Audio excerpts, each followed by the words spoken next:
but not by birth. Family, but not by DNA. Dave and Adam are two of a kind, and they wanna borrow some of your day to talk into your ear holes about midi-chlorians and roller coasters. Those two things are unrelated, but so are they. They're unrelated at birth, like most people who aren't related.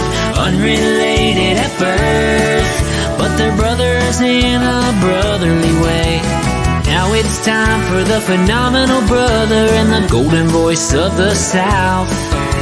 They're brothers from different mothers, but they're both really proud to be unrelated at birth.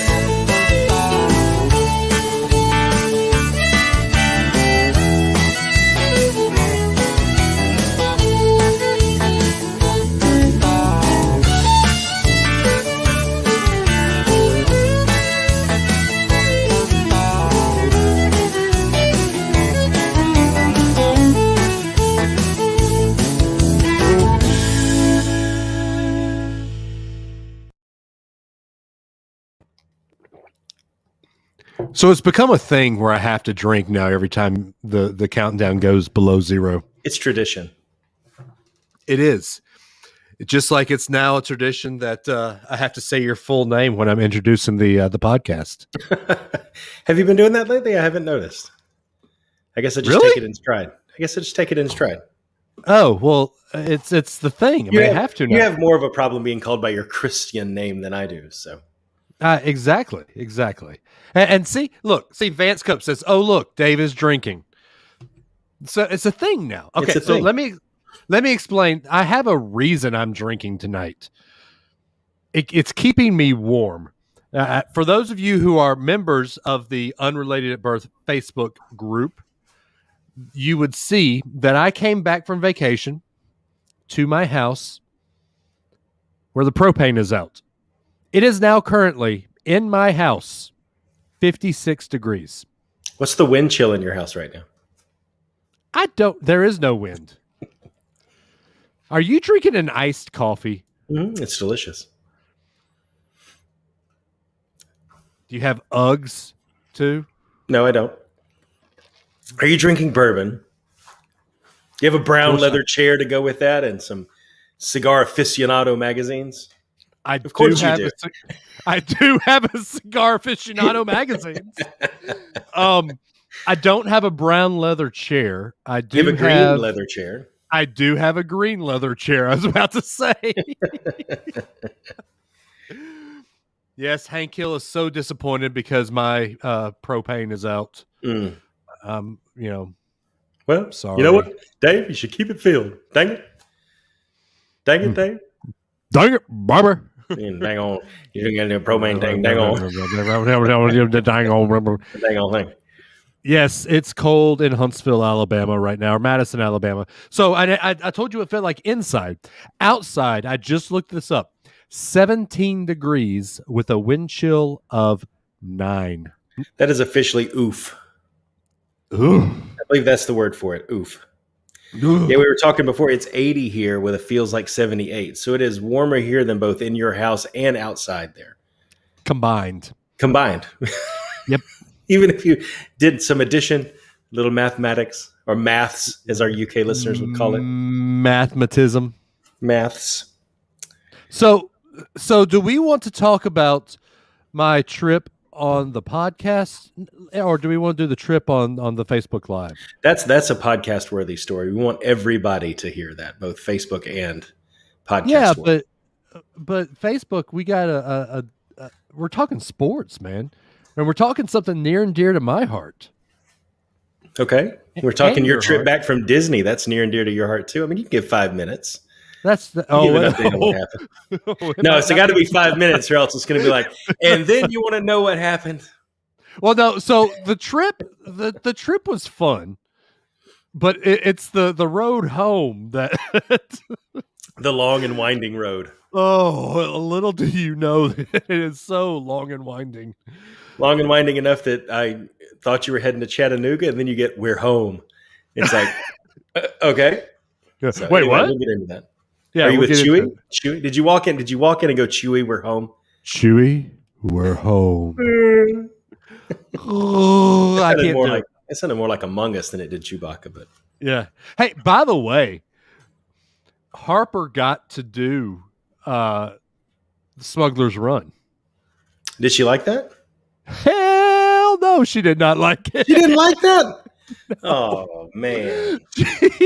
She was not happy. Harper, our score's not high enough. Would you push the button faster? Well, that's the okay.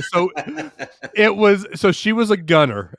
We let Ellie drive. Ellie and Amanda were driving. Oh, goodness gracious. And me and Harper were gunners. Wow. And I'm sitting there hitting my gun the whole time, doing everything. Sure. And 2 or 3 times I leaned over and pushed Harper's buttons just because she's sitting there holding her eyes the whole time and not liking that it's moving. Wow. And legit, the guy who opens the door for us says, I'm out of character telling you this is the worst ride I've ever seen. Oh, come on. Did you only get 1 canister of coaxium? I only got 1 canister of coaxium. Yeah. Oh, it happens. I just got a text from Carrie said that he called into the UAB line. I have not gotten the message, Carrie. We'll have to. Oh, he just did. I see it. I see it. Oh, he's talking about NASCAR. Oh, heck yeah. He knows what's up. Oh, yeah. Come on now. Hey, vamp for a second. I'll be right back. Feels good to make you do that for once. I'll be right back. I can vamp. So yeah, yes, Jeffrey says it in 1 canister the default. Yes, it is definitely the default because we didn't even get into the place to get the coaxium because we got shot down and Ellie couldn't maneuver it right. I couldn't figure out what she was doing. Apparently, she just was messing with the buttons. I couldn't. Took all I could not to jump up there and do it myself, but because they have the plexiglass in between all the rows now, it makes it where you can't really do that. But it was a lot of fun. We had the whole cockpit to ourselves because of the social distancing thing. I was a little upset. They did not let us sit in the chess board. I'm going to get mad at myself for not knowing the name of the game, but they didn't let us get that photo up, anything like that. So it was a little tough. Wow, this is tough to vamp by myself. This is really tough. Hey, hanging with the webs on here. They're saying we're looking good on YouTube and sounding great. That is awesome. Vance Cope, we want to know what Carrie did to the house while he was there alone. Hidden Funkos, empty bourbon bottles, frozen underwear. No Funkos moved. In fact, I came in and there were 2 new Legos sitting on my Star Wars shelf. So thank you, Carrie. I like it. This is fun. All right, Adam, you're gone too long. I'm vamping too long. I don't make you vamp this long. Jeffrey says, so that seems weird. You pilot by a single group, but still have plexiglass. Yeah. So I don't think they can remove the plexiglass. So it's just there in case. They are putting extra people in there if you have like 2 or 2s, 3s. But right now, since it was 4 of us, they only put all of us together. Welcome back. You're muted. Thank you. Yes, you're welcome. I vamped. You've made me vamp a little longer than I ever make you vamp. God, I say it every Tuesday. I have 2 wives. You do. I have 2 wives on Tuesday. 40 minutes before the show begins. I'm here whenever you're ready. Now it's, you've made me vamp longer than I've ever made you vamp. Sorry, dear. Carrie says that Are you just glossing over it? You're just skipping past it? Okay. Carrie says that the Lego TIE Fighter and the Lego X-Wing are not here permanently. I don't know, Carrie. They make a great addition. In fact, here, why don't I do this? I'm going to take a picture and show everybody because they make a great addition to my Star Wars collection. And I think that they should stay here. He didn't want to make the mad dash in the freezing. How far do you park your cars from the house there? Oh, it's not far, but I think you could have run out of the house with them and like made a noise like you were flying them. Yeah. So there you go. So here's the see. It makes a great addition to my Star Wars. They're even displayed. Yeah, they're displayed well. Yeah, I think it should stay there. I like it. Jeffrey says when he was down there in October, groups of twosies had the ships to ourselves. Yeah, they did do that in October, but now it's it's sort of back to normal. In fact, Rise of Skywalker is doing almost full cars too. Are they really? Yep, I love plexiglass between the rows. Yep, plexiglass between the rows. I do have I got mad at Rise of Skywalker. This isn't part of the trip report. We'll talk about this. Talk about the trip home later. So Harper had 1/2-inch high heels that she loves to wear. And so we put them on her in the park, let her walk around because she's 39.5 inches tall. Okay. We get through Epcot, Soarin', no problem. Test Track, no problem. Did I say Rise of Skywalker? Rise of Resistance. Sorry. There you go. Got through Epcot, no problem. Soarin', Test Track. They checked her. She got right to the top, but they couldn't put a piece of paper there, so they said, all right, go on. Magic Kingdom, all right, go on. I got a boarding pass for all 4 of us. We get there. It's her time to ride. We get to the Rise of Resistance queue. Guy sits there for 10 minutes and measures her. Her head touches the top. He says, I don't know. I said, and just be in conversation. I said, just letting you know, every ride we've been on, she's passed. We did Epcot. We did all of the 40-inch rides yesterday. He looks at me dead in the eye and says, well, sir, unfortunately, I wasn't at Epcot yesterday, and I'm telling you, she can't get on Rise of the Resistance. Yeah. So that was your downfall, man. You should have just kept your mouth shut. He would have let you in. But the problem is that if he lets her on that ride and something happens, it doesn't matter what they did at Magic Kingdom. He's the one that loses his job. Right. But Soarin', where your feet are dangling. Your feet are dangling. But Rise of the Resistance, where there's a drop. But you're sitting in a car. Hey, dude, look, man. You went full guest on him, and you paid the price. I'm just saying. I know. Carrie said, you should have broke out my day just became less magical line. Yeah. That would have worked real well. Yeah, exactly. That works better than, because I guarantee you that guy standing there in that Rise of the Resistance costume, you are the first person that day that said to him, I've ridden 5 other things today, and nobody, you were the first one that said it. I know. Sorry, bud. I should have brought out do you know who I am? We're heading in the wrong direction. I am? We're heading in the wrong direction. Do you know the name Terry Weaver? Do you know the name Top of the World Podcast? Yeah, can I get security over here to the Rise queue, please? Pull out my blue card. I am a DVC member. Do you know how I pay your salary, sir? When he was done telling you he wasn't going to let her on, did he go, have a magical day? No, he didn't. Oh, okay. He didn't. So you didn't really peeve him off. You didn't really get him peeved then. Although I've had people that I've been just super nice to on the phone, and we've had good conversation, and at the end they say, have a magical day. Oh, there's times when you actually say bless your heart to somebody and you mean it. But there's times when you say bless your heart to somebody and you don't, I know. Brian Key says blue card. So blue card is the what's the word I'm looking for? It's the DVC card that tells you you're a DVC member. Blue card is DVC that you bought straight from Disney. A white DVC card is you bought resale. You bought resale. Notice how you said resale. Right. No, I didn't say that. Resale. Anyway. So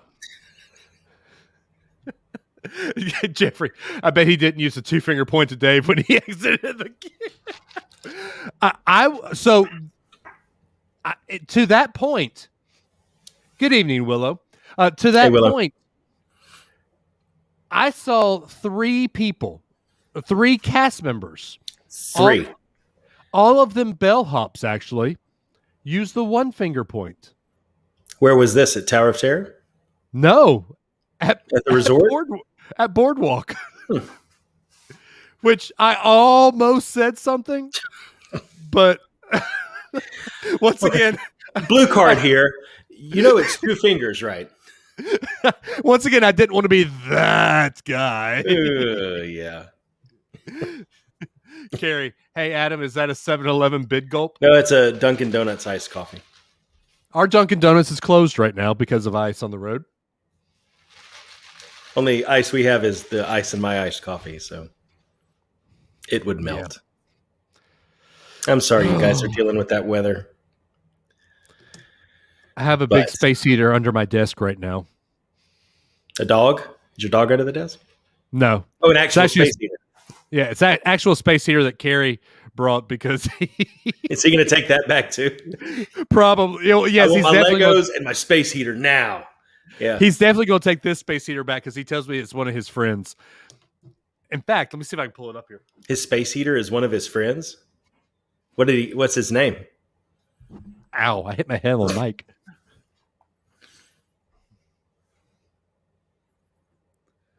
A jet space heater? Wow. It looks like a helmet. It looks like that dude from Hitchhiker's Guide to the Galaxy. Sorry. Oh, anyway. 42. One of Alan Rickman's better roles, despite the movie that was surrounded him. Wasn't as great, but I haven't honestly seen that movie all the way through. Yeah, it's not bad. It's quirky. Yeah, it's quirky. Well, I mean, I read the book, but you gonna ignore BK's comment, or are you gonna bring it up? Oh, I didn't say that. You know, you've gone to Disney too much when you critique the cast members. And now, so here's the deal. Yeah, you're right. You either have gone to Disney too much or you work there. That's one reason we typically go to Universal. I let things slide, but when we go to Disney, I'll sit there and I'll literally like stare at the person like, excuse me. Like, are you going to let us go through the queue, please? You know? Well, it's like, it's a Chick-fil-A thing too. So my cousin's wife is the manager at the Chick-fil-A we go to. I think I've talked about that before. So whenever we go through that line and I don't get a your pleasure when I say or my pleasure when I say thank you, I always text Callie and say, hey, Callie, I didn't get a my pleasure.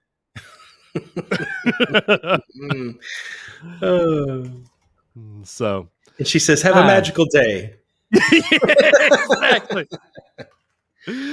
Oh man, I know. Oh, did we just do that? Really? Okay, we need to get the show going. What are we talking about tonight, Adam?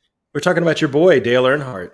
20 years after the Daytona race that was very fateful, and NASCAR since then. What his legacy has been, where NASCAR is now, and where we'd like to see it go. Yep, and we need to talk, and not just NASCAR and the legacy of all that. We also have Adam and I have some true stories about that day actually, and the fateful Talladega trip that you and I took. We didn't go to Talladega. We actually went to Six Flags that weekend, but it was a fun little trip. And we got stuck in Dega traffic. All right, so we are going to start recording. And yes, Carrie, I will use Adam's full Christian name because that's how the podcast starts now. All right, in 3, 2, 1. And welcome back into another exciting and wonderful Unrelated at Birth. As always, you've got the one, the only, the golden voice of the South, the human jukebox, Dave Adams, coming live and in living color from the top of the state of Alabama in the frozen tundra of Madison, Alabama, and the frozen tundra of my podcast studio, the Unrelated Birth podcast studio, because it's 57 degrees in my house right now. We are out of propane, and it's 17 degrees outside with a wind chill of 9. 9. Single digits. But we're not here to talk about that. We're here to talk fun. We're here to talk about NASCAR and Dale Sr. 20 years after his passing. And because of that, I have brought along my friend from the balmy House of Mouse, St. Cloud, smack dab in the middle of Florida, the one, the only, the phenomenal brother, Adam Joseph Russell. How are you, Dave? Other than cold. Good. I'm cold. Yeah. I'm cold. We have a question from Twitch, it looks like. Says, not going to lie, is NASCAR still going on now? It actually just started up this week. This weekend with a great race. Delayed, but great. If you had called Michael McDowell as your 2021 Daytona 500 winner, I would have given you $500. Yeah. Easily. Oh, yeah. Carrie Loney. Oh, weather reports on Unrelated Birth now? How do I sign up for this job? Well, 650 UAB show. We already have a Virgil asks a question. Can we have a Carrie gives the weather? Well, we have a Carrie tells a story, right? We do have a Carrie tells a story. Yeah. Do we want to do the Carrie tells a story this early? No, I was just saying we have that, so he can call in real quick and do a weather report. Let's see something creative. We'll play it at the end of the show. You have about an hour and 15 minutes. This is Dell Sr. You sure just an hour? We have 15? An hour and 15 minutes. Oh man! So Adam, how are things, man? We were supposed to hang out this week, but we had some technical difficulties. Yeah, school gets in the way, and not everybody can just pick up and flash their blue card and have an instant vacation. Some of us have to deal with real world stuff of having 2 kids in school. I've got 2 kids and 1 kid, school. 1.5. Thank you. No, not 1.5. Daddy, I drew you a picture. Does not count as school. Sorry. Harper's in daycare. I have a test that I have to study for, counts as school. So, yeah. Elliot, you'll be there. Don't worry. Don't have FOMO. Okay. You'll be there. But yeah, Carrie technical difficulties, but it sounds like you had a good time. Race. Yeah, Carrie said it was not a great race. I'm sorry, Carrie. That was a great race. Just because your driver gets knocked out doesn't mean it isn't a great race. Dave rooted for Junior how long? Oh, dude. 19 years. Right? I mean, most of my life. Yeah, exactly. Well, ever since 2001. So there you go. Here we go. Carrie Loney. They played choo-choo train around the top of the track, except for the last lap of every stage and the end of the race. 2 big wrecks. It wasn't 2 big wrecks. It was. One on 15. Okay. The one right before the weather delay was pretty big. Yeah, that's true. Yeah, I agree. They should absolutely change the way that they race to match the entertainment value and not do what's fast. I agree, Carrie. Man, if only they belong to a sport that changed rules just to make things more entertaining. Oh, wait. That's the very essence of NASCAR. Let's make an aero package where everybody is 200 miles an hour, 5 inches from each other, 3 wide in the turns, and let the big one just happen when it happens. Yeah. Well, that's what happened in 2001. Yep. And it wasn't even the big one that killed. It wasn't a big one. It seemed pretty run of the mill, honestly. But well, we'll get into this because it wasn't even the biggest wreck of the day. Mm-hmm.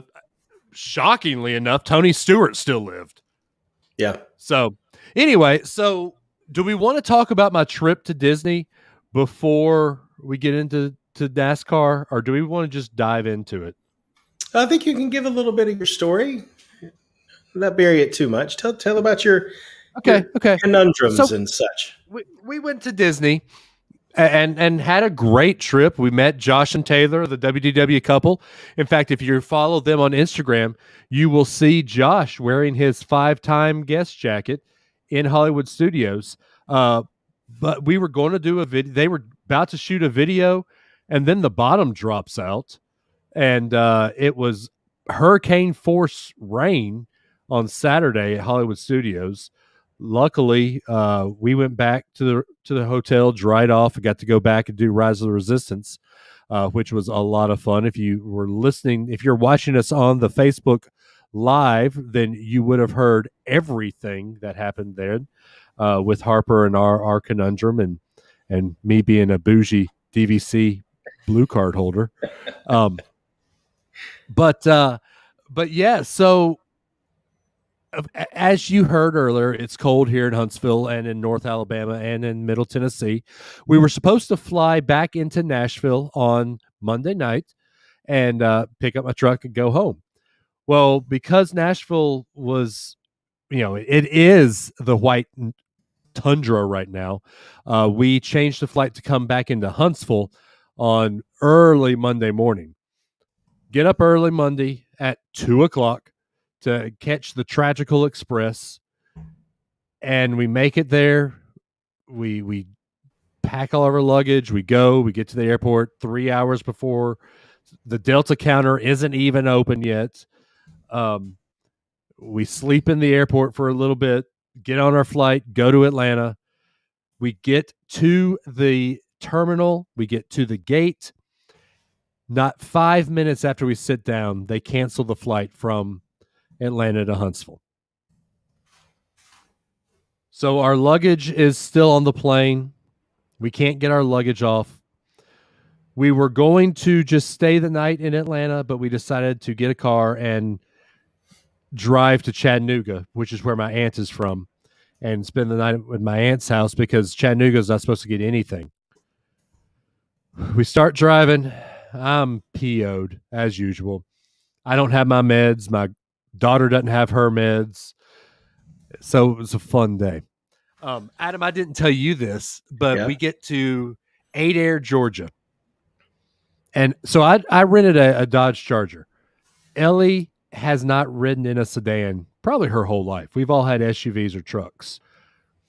And we get to the Cracker Barrel, and Ellie is just white. We had bought her a brand new Disney face mask, which the new masks at Disney are great. If you have to buy one, or if you get to buy one, go do it, because it's that T-shirt material. Yeah, and it's very, very, very breathable. And Vance goes, "Who puts meds in checked luggage?" I've learned not to do that now. Duly noted, right? Yeah, duly noted now. But so we get to this Cracker Barrel, and Ellie is just white. I think it's because she's hungry. We all think it's because she's hungry. And she looks at Amanda and goes, "Mommy, I don't feel good." All of a sudden goes, throws up in her mask. Okay, yeah. Luckily, it was just car sick. She was so after she throws up, we sit down to eat, and she eats everything. So she was herself after that. But then I start looking, and Brad Travis, our meteorologist here in Huntsville, was posting. And I kept looking at all his posts, and he said, if you could get to where you're going by 2:30 Central Time, you'll be fine. So I look at Amanda and said, "We're making it." So we go over the mountain and go through Chattanooga, get to where we're going.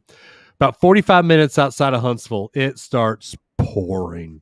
And I'm watching the car's thermometer, and the temperature just starts plummeting. Yeah. I'm sitting, like my dad always says, you can't wedge a quarter between my butt cheeks because I'm so puckered that I've been driving the whole time.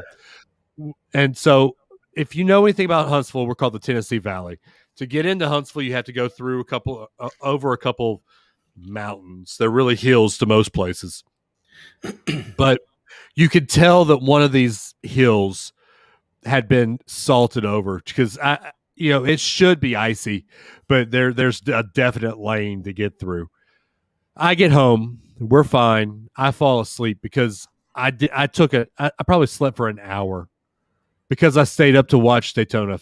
Yeah, because it was an awesome ending, and I couldn't stop it because for a while there, it looked like I was going to have a 1-2 finish with Bubba Wallace and Austin Dillon, but nope, not so much. Not so much. But anyway, so we get home and we're fine, but it's colder than a witch's extremity in our house, and I'm taking a nap, and I'm calling Delta trying to find our luggage, and it's saying, yeah, it'll be there, we think. We'll see. Luckily, our bags made it to Huntsville this morning. I went and turned the Dodge Charger back in. So now the only thing that's an issue is it's cold in my house, and my truck is still sitting in Nashville at the airport, accruing a $16 a day fee. Yep. But I was going to go get it tomorrow, but it's going to be snowing again here in Huntsville and Nashville. So I don't know if I'm going. But then I talked to my boss. I said, hey, I might need to take a day off. He said, let me ask you a question. How much do you make an hour? I said, well, and talked it through and told him. He said, how much is your car accruing a day? He said, think about it. Is it worth taking a day to go get your truck when you're making a lot more than this? I was like, huh. Good point. I'll go get it on Friday or Saturday. He should write a leadership book. He should write a leadership book. He should. Yeah. He's a great guy. Vance, if you were listening to the whole thing, we flew out of Nashville. The car is in Nashville. It is. Come on, Vance. Get with the program, buddy. So I just had a whole planes, trains, and automobiles type story in my on my trip home from Disney. It was a little bit easier for you to get a rental car, though, than it was for him. Yeah, it was. It definitely was. But I was actually a little shocked that Enterprise would rent me a car, knowing that I was going to try to go to Nashville or Huntsville. Yeah. When it's a whiteout situation here. Man, if they thought they saw you when you wouldn't let Harper on Rise of Resistance, wait till they didn't give you a rental car to get home, right? Ooh. I just want you to know every other rental car place I've been to today. No, I'm kidding. No. And they would have said, have a nice day, sir. Bless your heart. Bless your heart. Jeffrey Martin said a few years ago he got stranded at Disney due to major storms across the South. Luggage made it home 2 days before he did. Wow. Yeah, I remember flying back from Disneyland when Irma came through. Yeah. And we made it back with that. We were the last flight out of Atlanta before they closed the airports to get back down here. Wow. It's crazy. That is absolutely crazy. So how come if they canceled the flight out of Atlanta to Huntsville, why didn't they take the luggage off the plane? I'm still not following that. I'm wondering the same thing. I asked them 3 or 4 times, can you please just get us our luggage? And they said, no, sir, we can't do that. It'll be on a flight to Huntsville. Interesting. Yeah, I don't know. Okay. Which it blows my mind too, because so the flight at 8:30 was canceled. And then the flight at noon was canceled. But then they let a flight at 2:00 come home. But that's when the big snow and ice was happening. Yeah. Everybody's just making it up as they go along, buddy. I know. The whole world. I know. Anyway, let's talk about something that really isn't made up. Oh, Carrie says, they could have got it for you. You just didn't carrying it up enough. Carrie, I've worked in retail. You work retail. I feel for those people. And it's hard for me to be a Karen. Except when I'm at Disney. That's it. Yeah. But I don't go full Karen when I'm at Disney. So. Too funny. I know. Anyway. All right. So we are here to talk NASCAR. And this, can we say 20th anniversary or 20th? This is the 20th anniversary. Yeah.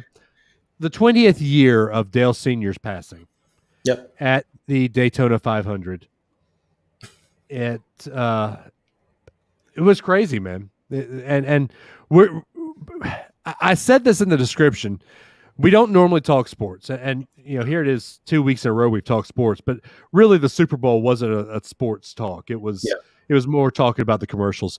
But this event is a pivotal moment in our friendship because as the thing happened, I was driving over to your dorm room because my cable went out with 10 laps to go.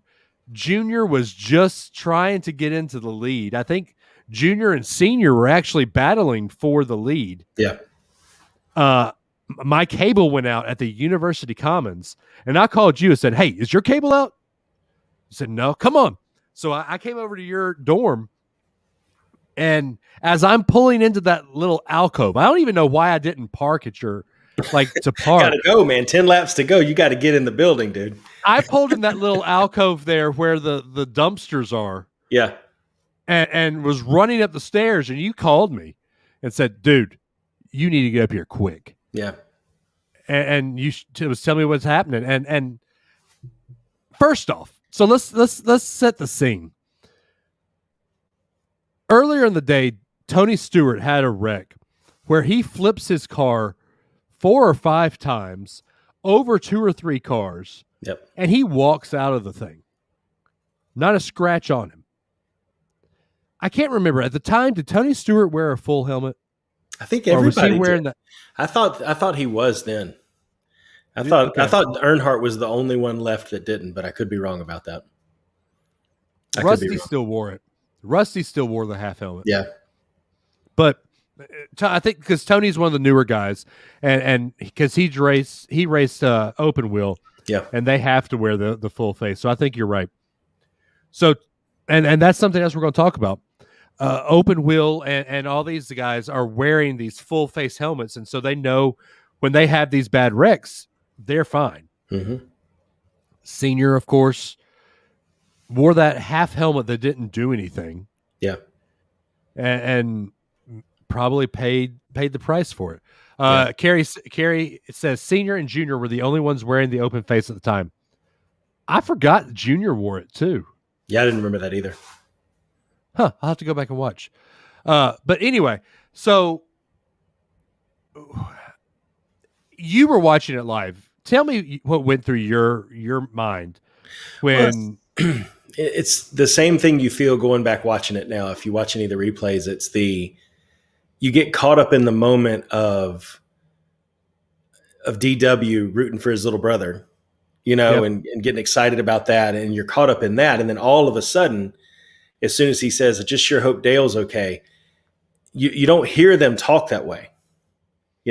Usually there's a wreck and they say something like, "Well, okay, and there he is. He's getting out," But for a seasoned driver like DW to be concerned, it's like that was the first kind of inkling that something's going on. But you think, okay, he's got a concussion or something like that. He didn't flip his car. There was no fire. It wasn't up in the wall. I mean, you've seen who was that? Bobby Allison at Talladega ate up the fence that time. I mean, you've seen cars helicopter, 20 feet in the air, and this wasn't like that. But it just slowly over the course of it, you do victory lane, and then they cut over, and you see the ambulance come through the break in the just all of that stuff. It wasn't getting any better. You expect there to be that flash of good news, like Tony Stewart over there out of the car. Great, he's okay, and it just never got better. Yeah, And what's funny, BK says, "Have you forgiven Sterling Marlin?" Honestly, I don't fault Sterling Marlin for it. No. Because when no one expected Dale Sr. to block. Well, he didn't just block though. The problem is that at Talladega, it's all about, not Talladega, Daytona, it's all about the draft. It just is with any super speedway, right? And you saw it at the end of this race. The aero package is different and they don't have restrictor plates now, but it's the same idea. You can get a run on somebody easily. And Sterling Marlin not only got a run a little bit and got some momentum, but Dale literally tried to block the field by slowing down. And that's like pulling your car out in front of a freight train. Right, exactly. So I've never blamed him for that. But then again, I wasn't an Earnhardt fan. But I always looked at it as Earnhardt was literally trying to block the entire field to guarantee out of 3 and 4 that Waltrip was going to have it. And I just don't know that was the best decision to make. It wasn't, but and I've always said a man that has been known to race tooth and nail, sure, and it didn't matter who it was. He was going to. His nickname was the Intimidator, for crying out loud. He was going to race you to the finish line. He died being the most selfless driver that he could have been. But in actuality, when you really think about it, he died living up to his name because, Waltrip and Junior were 1 and 2, but who owned those cars? Exactly. Yeah, exactly. He was being the intimidator for himself. No one's going to ruin our perfect 1-2-3 finish or 1-2 finish, at least for them, Right. Yeah, that was part of it for sure. Yeah. So here you go, Adam. Oh, here we go. Your dad just left a story on the call line for the podcast about Davey Allison and Dale Earnhardt. Who was it we saw at the Barons game? Was Bobby Allison there? Wasn't it Bobby Allison that was there that day doing autographs? Bobby. Yeah. Yep. Yeah, but it was just so surreal. I mean, you've heard of who was it, Adam Petty, and you've seen drivers have accidents where there was a problem. Davey Allison died in a helicopter crash. I mean, NASCAR's had various different things like that happen. It's just you don't expect it to happen to the top guy. And the thing about Dale Earnhardt back then was in 2000, it wasn't like he was in the twilight of his career. He was second place in the points the year before that. He earned more money in 2000 than he had earned in any year before that. He was Tom Brady of NASCAR, right? He was never going to stop. He had just won his first Daytona 500 a year before. About a couple years before, yeah. So, I mean, he was definitely still the top of his game, and, it just was a shame to see it cut short like that. But he was, and I think he had actually talked and said that he was retiring at the end of that year or the next year. And I remember people saying that he had the car that could possibly win the championship that year. Sure. And he would have had 8 championships, which at the time 7 was the record, his record. Yeah. And 8. How many did Jimmy finish with? 8, 9? I want to say 9. Hang on. Okay, so it would have been one more that Jimmy had to contend with, but it blows my mind that it still blows my mind that he's gone, and it's been 20 years. Yeah, and I was talking with Sherry this afternoon that I know Jimmy only had 7. Oh well, I could have sworn that he broke Dale's record. Yeah. Okay. But anyway, Sherry hasn't watched a NASCAR race since February 18th of 2001. And there's tons of people like that. For me, when Dale Jr. retired, I was telling you, watching races, holy crap, who am I going to watch now? Who am I going to cheer for? This is boring. Well, now I've got Bubba because Michael Jordan's back in Michael Jordan's in the NASCAR game, so I have to root for Bubba. But I understand, Sherry, senior's gone. Who do I root for? For a long time there just wasn't a person to gravitate towards. Yeah, you've got Junior, and I was the biggest Junior fan. But Junior wasn't senior at all. Yeah. There just wasn't a guy to race, to cheer for. And I can say that right now. NASCAR hasn't been the same since Senior's death. It's true. Yeah, it's true. I mean, you've got a driver out there. I mean, he won 11 one year. He won 9 in 1990, 11 in 87. I'm just looking at this website here, but it's like, I mean, he was still doing that, still winning. It wasn't that many races in a year, but he was still winning several times a season. And I think you've got, I mean, I'll never forget, we went to several races, or watched a lot of races back then. I didn't go to one, but it would always be when Earnhardt was in the lead, the entire crowd was just lit up. All the hats waving in the air when he was going across the start finish line and passing the grandstand and everything. And if anybody else was in the lead, particularly a Jeff Gordon or somebody like that, it was just boo. And once that rivalry was dead and gone, poor choice of words, but once that rivalry was over, it kind of lost something. And then, Jimmy Johnson comes in and Jeff Gordon retires in, late in 2015. I mean, he hung on forever, but there hasn't been anybody that's captivated like that since. And if you look at the field now, you look across the field of the Daytona 500, when Harvick is the oldest guy pretty much out there, or the most seasoned veteran out there, it's like there's only a few people left that were around during that time. And everybody else is just so young. And the thing that I think has changed the most about NASCAR is when you saw that 3, you knew who it was. There was no question about it. You knew who it was. And the sponsor may change a little bit, but it was Goodwrench most of the time. And the color paint scheme might change a little bit, but it was usually black. Now, see, even with like Chase Elliott, who I like rooting for now because it's at least a tie to Bill Elliott. It's almost like the Earnhardt Jr. thing. At least it's a tie to somebody who did it when back in the good old days of NASCAR, you know. Right. But even he's gone from the 24 to the 9. And you see all these drivers change numbers every few years and change racing teams every few years, and just can't build that consistency like you could back in the day when you knew who that was just by looking at the car. Now it's like, oh, hang on, who's the number 4 this year? You know, exactly. It's crazy how it shifted, you know. And I know that Dale's death specifically probably didn't have a lot to do with that. It's the way the business works now, but it just doesn't bode well for the sport. You know, why am I going to go buy a number 9 Napa hat with Chase Elliott on it if he may not even be driving that car in 2 years? And I got to go buy another hat. And it's different. I don't know. The youth and that kind of free agency I think have changed the sport. Yeah. And I think, okay. So first off, we got a couple of questions here. Sure. BK says, what did you think about the Earnhardt ESPN biopic? I thought that was great. I need to go back and rewatch it because it's been a long time. But Pepper, wasn't that who was the actor? Bill Pepper or somebody like that. I thought that he did an amazing job and they made him look like it. I still think to this day, they need to make a movie about the 2001 Daytona 500. I've said this forever. And Ronnie Dunn needs to play Dale Earnhardt Sr. He needs to carry him to do it before he gets too old. Right, but he looks just like him. Yeah, he does. He always has. And I said that in 2001. I think you and I talked about that then. But Ronnie Dunn needs to play that. Carrie says, Chase will never leave Hendrick. Buy all that 9 Napa merch you want. Hey, man.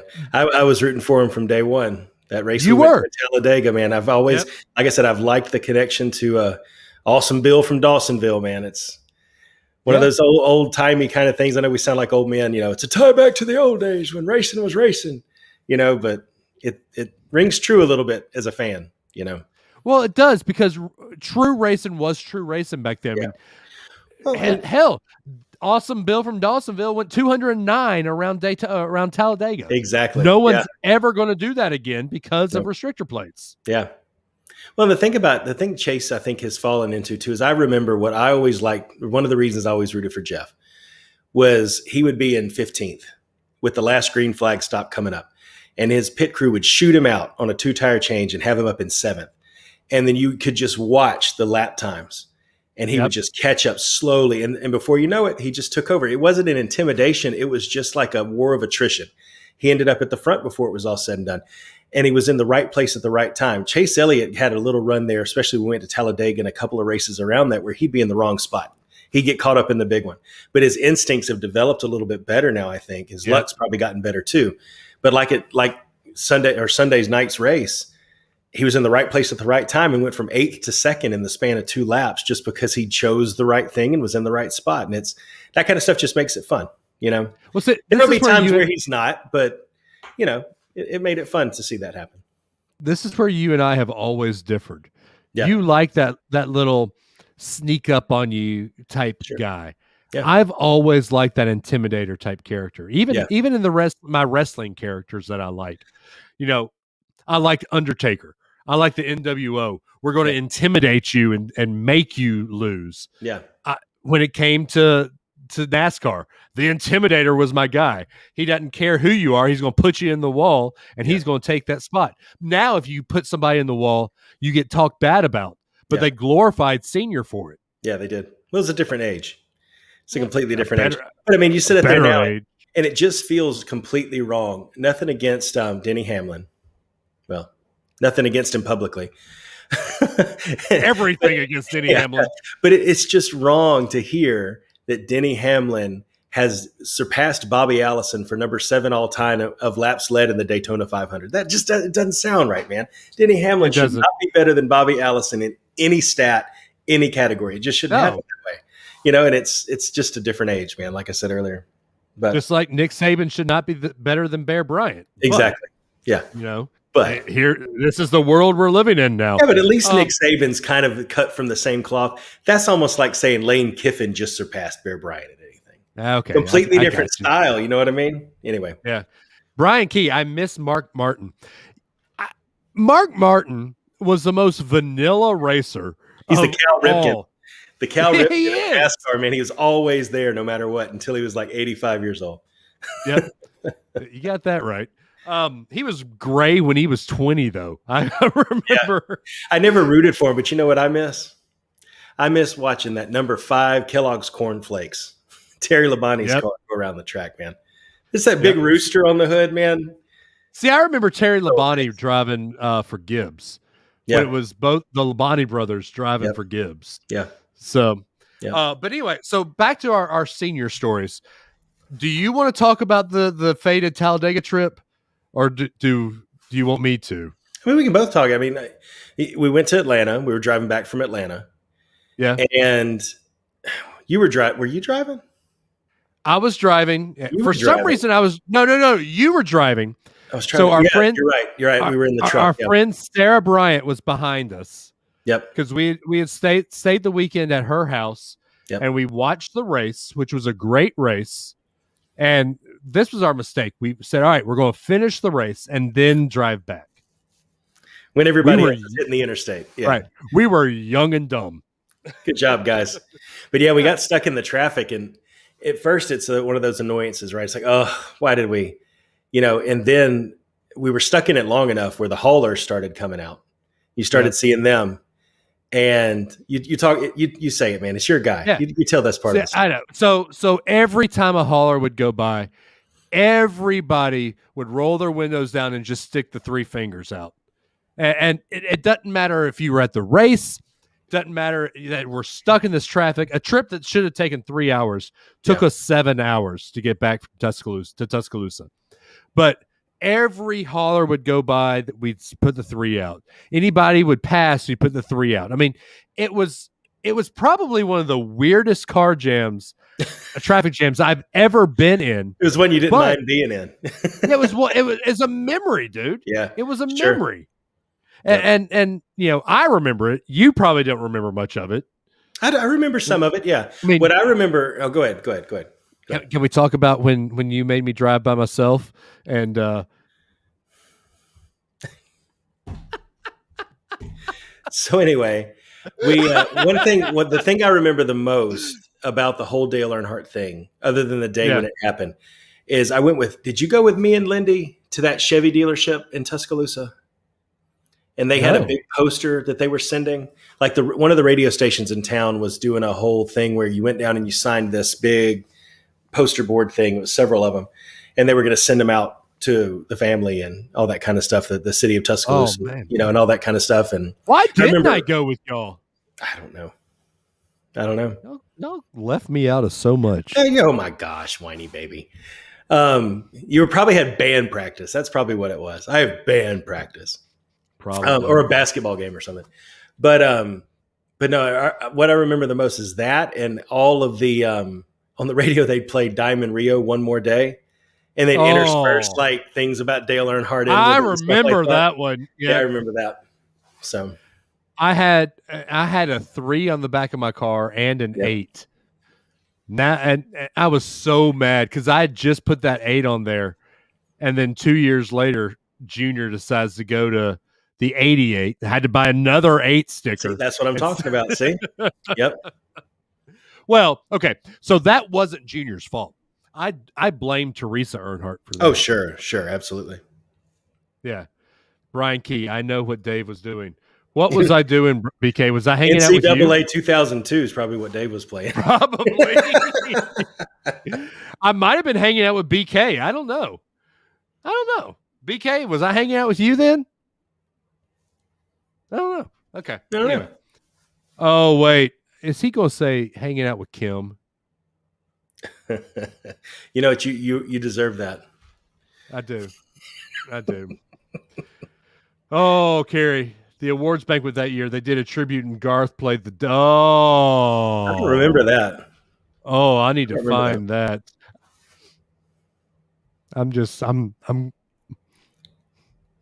I'm going to leave that one alone.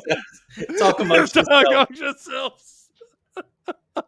All right, so let's talk about the legacy of Senior now.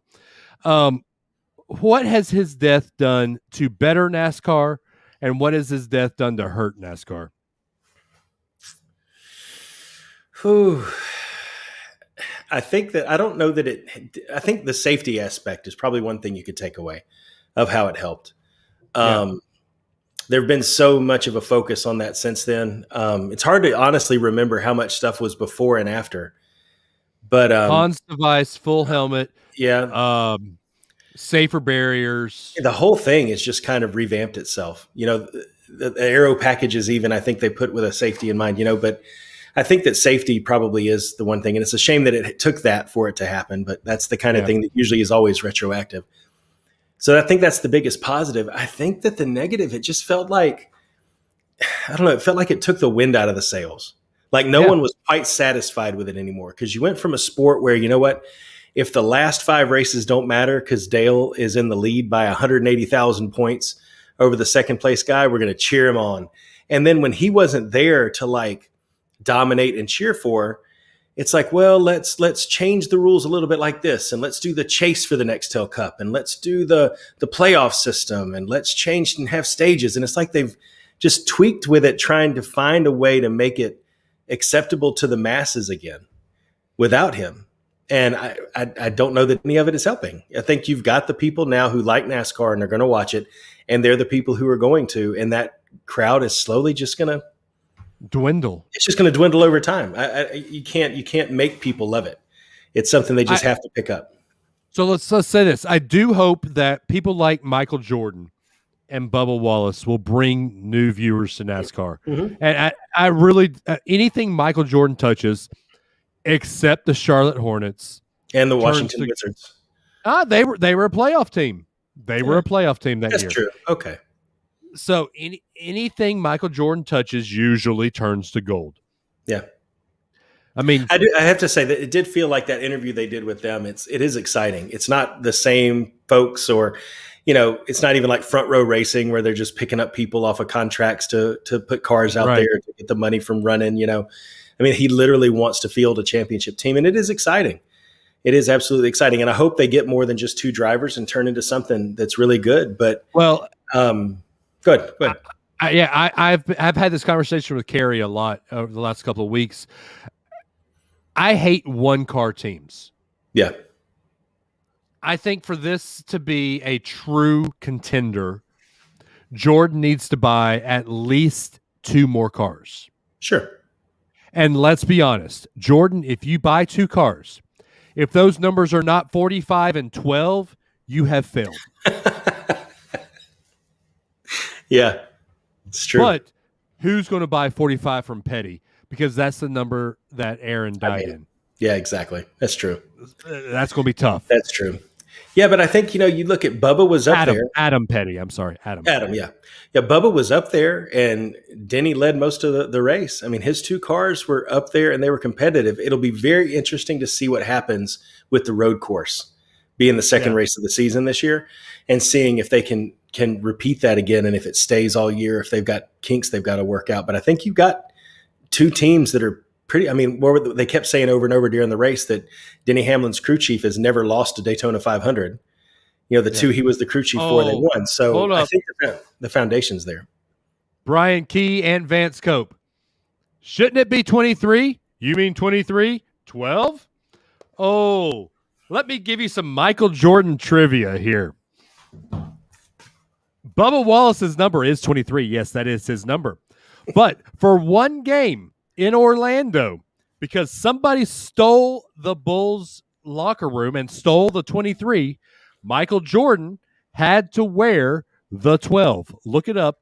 There are 3 numbers that Michael Jordan has worn in a NBA game: 12, 23, and 45. Sorry, you can't get me on Michael Jordan trivia. There you go. Oh, you want to bet? No, I'm kidding. You would really win that. Yeah, I was going to say, really? No, you would totally win that.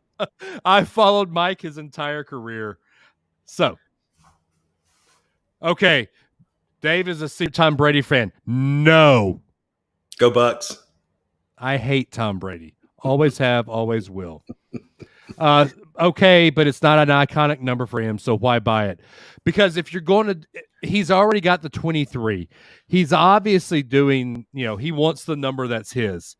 23, 45, and 12 are Michael Jordan's numbers.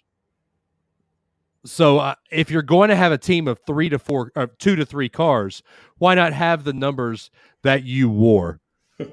And Kerry makes a good point. He'd say 9 is more synonymous with MJ than 12. 9 was his number on the 2 on the 2 U.S. teams he played in. I could see that. That might not be a bad one. If you don't want 12, then go get the 9. But like we've said before, the 9 is not leaving Hendricks. Well, how about if he rounds it out with a 33 and a 91? Surrounds himself with the numbers that helped him along to be who he was. Well, that's not a bad one. See? Yeah. I don't think there's a 91 either. That could be a brand new one, right? Yeah. Oh, yeah. Was 12 just a spare jersey that night? Yes, it was, actually. He didn't even have his name on the back of it. Just some trivia there. And it was in Orlando. So, those crooks in Orlando. But anyway, you and I actually had this conversation yesterday, maybe. And do you think that Dale, hold up, what number did he wear when he played baseball? 45. Yes. That's why he came back wearing 45. That's why he wore that when he was the couple of games before they pulled the 23 out of the rafters. Yep. But do you think that Dale Sr. loosened his belt that last I brought that up the other day. That there's a couple of, I always wondered, there were whispers of, did someone sabotage his belts? And, there were kind of things like that. I almost wondered if it's the last lap, you've been doing this for so long, you're just kind of comfortable. Did he loosen his belt so that he could get out and immediately start to celebrate with his son and a driver off of his team and little Mikey, and did he loosen him? And that's what happened, because who was it? I can't remember his name now. Ken Schrader. He said he immediately knew something was wrong. And limp is one thing, but to look in the car like that and immediately know something's really wrong, it had to be more than just that, Well, we never really got a full close-up of what happened in the car. That's why I think it probably was something really, really bad. I think he might, with an open-faced helmet and the fact that was one of the immediate changes they made, I don't think it was just the whiplash, because that would have been back. I think it was a forward momentum that carried him into the wheel. Remember, there was no Hans device. No, so there was nothing that kept you back. No, you absolutely could have been, but I mean, the force with which he hit that wall, anything could have happened. That it could have been so hard that the belts broke. I mean, you never know. But the fact that we never got a full, here's what NASCAR said happened, it was really bad.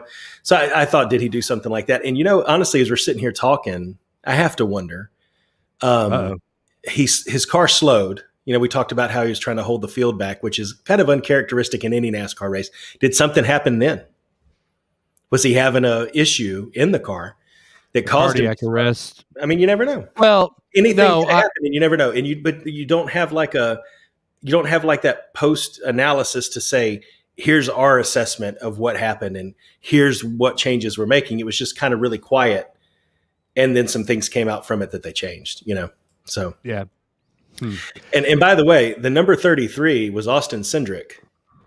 He could buy that 33 for Pippen, and Cindric was actually doing pretty good on Sunday. Yeah, he was. That'd be a good young addition. Anyway. Okay, so Kerry Loney says that there's a Dale Jr. download with Jr. and Schrader where Jr. pins a letter to Ken and thanks him for bearing the burden of carrying around what he saw that day. To this day, Ken hasn't revealed it. Yeah. Ooh, I need to listen to that. Okay. BK says Hans' device was available at the time. Senior just wasn't having that. No. Yeah, but at the senior wreck made the Hans device mandatory. Yeah. So, yep.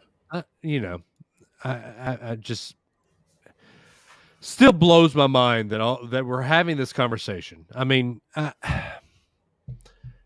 it's cool that Dale died doing what he loved to do. Sure. But I sit and think, the sport that we love at the time,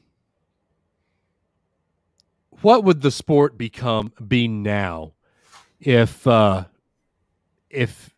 Dale stayed around? And I'm pulling this up right now because we're talking about it. This iconic picture is that day. The last time that Dale Jr. talked to his father was this picture. Yeah.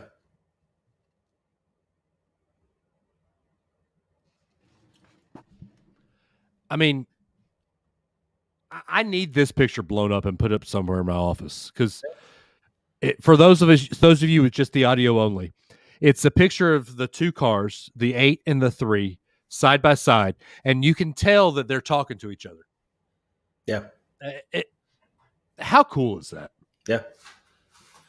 So anyway, but it's honestly, when you talk about what would NASCAR be today, yeah, the safety things aside, I don't know that a whole lot would be different.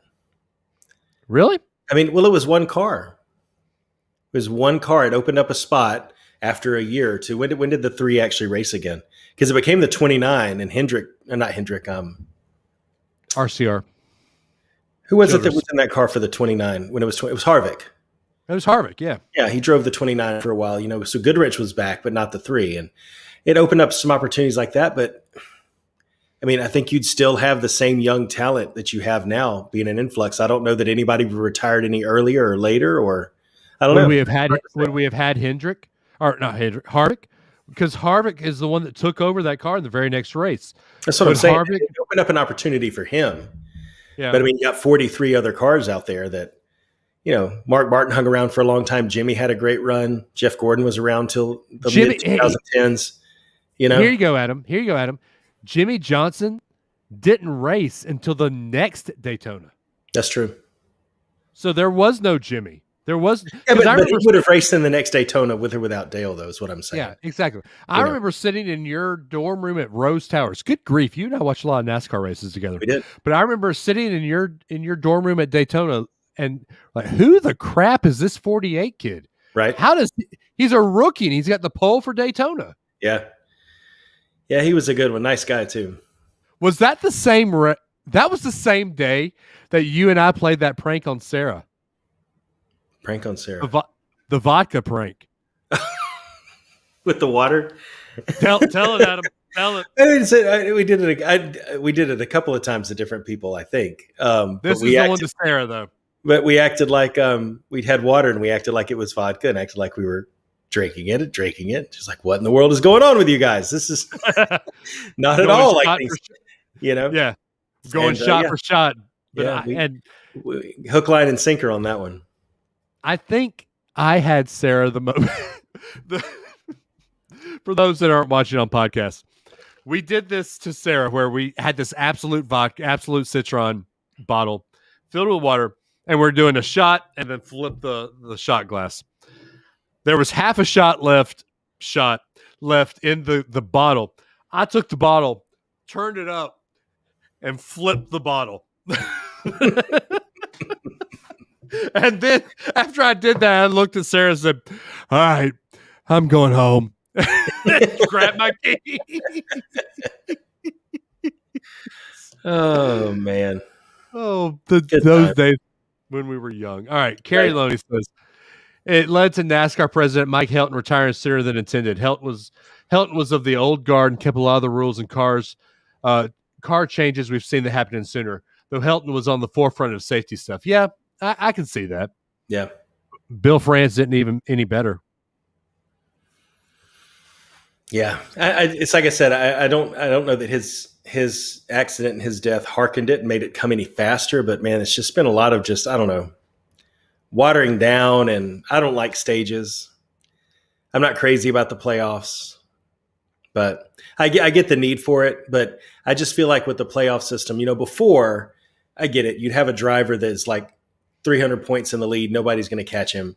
The last 5 races don't really matter. At least the last races matter now. But feel like it's just like those other, if there's 4 drivers at the end, however many who are racing for it, the other 39 or however many is like, well, okay, I'm just here to round out the field. I would almost rather have like a Chick Hicks Lightning McQueen showdown, 100 laps at Daytona. Kajigga. You know what I mean? Just the whoever the final 4 is, let them just race it out 100 laps at Daytona in the season where you start it, and whoever finished first wins. Hold up. Yeah. Breaking news. Okay. Carmen just died. Carmen, the Christian singer? Yes. Huh. Well, that's a shame. What? Okay, sorry. Sorry, just I was scrolling Facebook and Logan Seculo just said Carmen passed away. That's a shame. That's crazy. Anyway, so we've got a couple of calls to play about NASCAR, and one of them from your father and one of them from Carrie. We do. So go ahead, Adam. Which one are we playing first? I'll play my dad's first. Here we go. All right. Hey, guys. Here's you a NASCAR story to go with your podcast tonight. Back in February of 1992, I was at the Buckmasters thing, and it was in near Selma, Alabama, and they had a four-wheeler race between Davey Allison and Dale Earnhardt, and they went around racing around obstacle course they had for them there. But the very end, when they come up on the finish line, they had a small jump there. And in midair is when Davey Allison passed Dale Earnhardt to win that thing. And unfortunately, the next year in July is when Davey Allison was killed in a helicopter crash. Just a story for your podcast. Bye, guys. The last turn and the last bump of the last lap. You and Dale are simpatico, man. It's crazy like that. Sorry, for anybody that didn't listen, what was it, 1 or 2 episodes ago? We talked the Andretti experience we did. Yeah, I know. The last bump and the last turn, the last lap. I know. Oh, I know. I can always say I've got something in common with Dale. There you go. Yeah, those Buckmaster things were great, man. I met Chipper at one of those and Mark Lemke one time. Really? Mm-hmm. Yep. You met Limmer. Yeah. What's funny about Limmer is you look at him, he looks like he had this high-pitched voice because he's so small. I love baseball, guys. Yeah, but he's got this deep voice, and it's really weird to listen to him when you know what he looks like. Yeah. It was funny because it was young Chipper too, man. Man. That was a lot of fun. Back when he had a real thick accent and he talked a lot like this. Chipper Jones. My name's Larry. That big water chew. Yep. Yep. He's going to be a hitting coach for the Braves. I know. By the way, it's exciting. Pitchers and catchers report. If you're listening to this on Wednesday, tomorrow. But if you're listening to this tonight on Tuesday night, they report in 2 days. Dos Dios.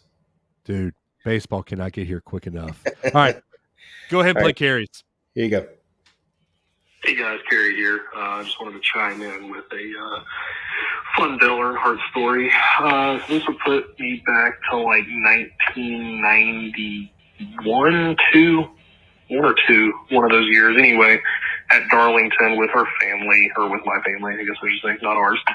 They were all siblings. So anyway, at Darlington, at this point, I had gotten to the point where we would go to Darlington, Talladega, Bristol, Atlanta, a lot of different tracks. Anyway, Jimmy Donlett drove the pace car at the time. He used to be a team owner as well back in the day, but at this point had retired to driving the pace car. Anyway, he was amazed at the amount of NASCAR knowledge I had for a 6-7-year-old at the time, and would let me in to the garage area to get autographs on cards, stuff like that. Anyway, to the Earnhardt part, I was a big Rusty Wallace fan growing up, and was wearing Rusty Wallace gear and all that kind of stuff. And Earnhardt came through the gate, and I said, Dale, will you sign my card? And he said, not with that gear on, kid. So literally a day later, went back and Don Levy had an Earnhardt shirt for me to put on for when Dale came through. And when he did, he signed the card, and then I took it off immediately and showed the Rusty Wallace gear. And he's like, you got me today. So, showed his, hard-headed personality, but at the end of the day, pretty kind soul, all that kind of stuff. When it comes to legacy, while there was a lot on the track and things like that, I think it's without question that we have to talk about the safety measures that his accident brought to the sport. And truthfully, that's where his legacy will be remembered the most. Anyway, enjoy the show, guys. Yeah. I think that's what endeared me to Dale Earnhardt. On the track, you're going to have to bleep me, Adam. I'm sorry. Oh, for Pete's sake. But this is the truth. On the track, he was an asshole. He was a pure ass. No one, thank you. You're welcome. No one wanted to be in front of him, because as soon as you see that black 3 behind you, you knew you were about to get hit in the rear corner panel, because he would do anything he could. Oh, you had to charge your phone? Yep. Anybody knew that he would do anything he could to pass you and to make you fear him. But as soon as he steps out of that car, he loved everybody. And he joked around with everybody, and he respected everybody. And I think that's the problem. Here I go. I'm going to get a little emotional. I'm going to get a little maybe political. That's the problem with the world today. It's either black or it's white.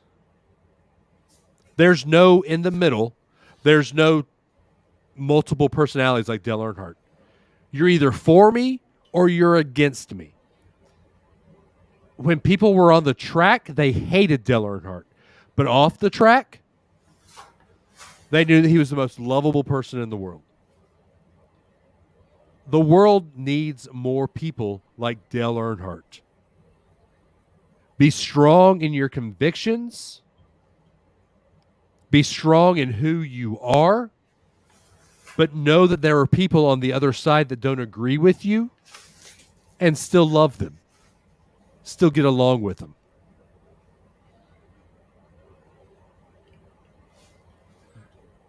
That's all I got to say about that. Well said, Dave. I didn't want to interrupt. That was, yeah.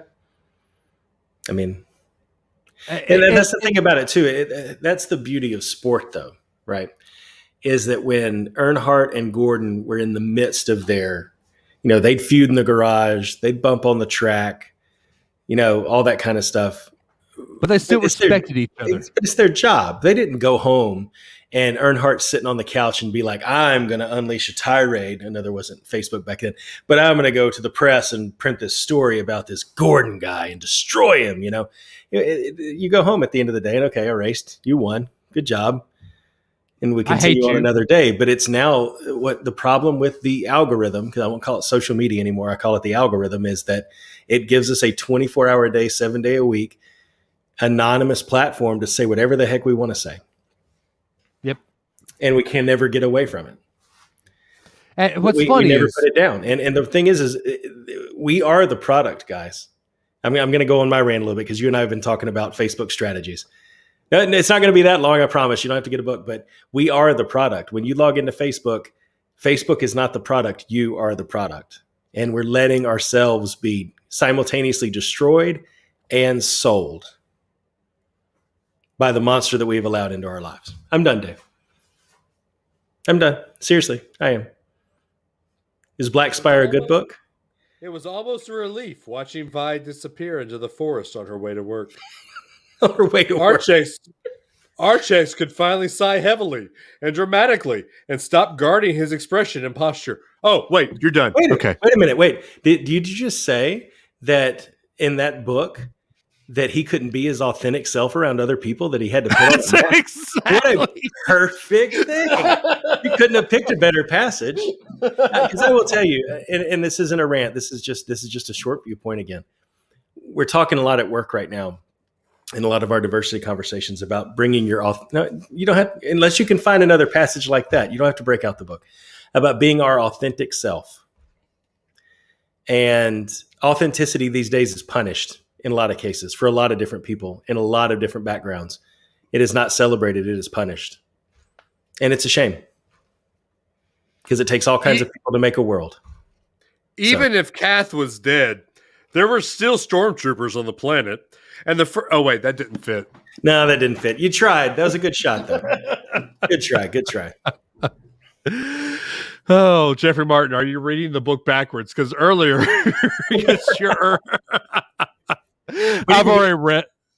I've already read the book, Jeffrey.